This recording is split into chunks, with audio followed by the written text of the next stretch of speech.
এই ওই বুঝতি গাছ ফলাচ্ছি কেন গৃহস্থ আসলে তাপড়াবেন আমাকে আজকে চিন্তা আজকে করতেছি কালকে চিন্তাও করতেছি বুঝতে পারছিস ওই বুঝি কালকে যখন বেচতে হবে বুঝতে পারছিস বললা ওরা আমার বইতে গাছ ফেলাস না কিরে চাইতেছে মনে আছে ঝুড়িতে মনে আছে পারলে না কিরে কাজ ভালো না রে কাছে যে দেখি ওকে কি কি দর্শন হবে আমি পারি না আর পারি না এ তোরা এই বইতে গাছ ফেলাস নি কে মরি না হ্যাঁ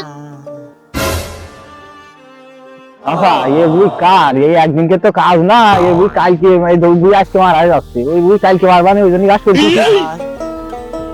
আমি পারি না আর পারি না ওরে বাপু এই বই হলো আমার তো আমার বইতে গাছ ফেলাস কেন আচ্ছা আমি কি করবো ওরা কোনে যাচ্ছ আমার গাছ উঠে দিয়ে যাও কি করলি আমার কাউ দিদি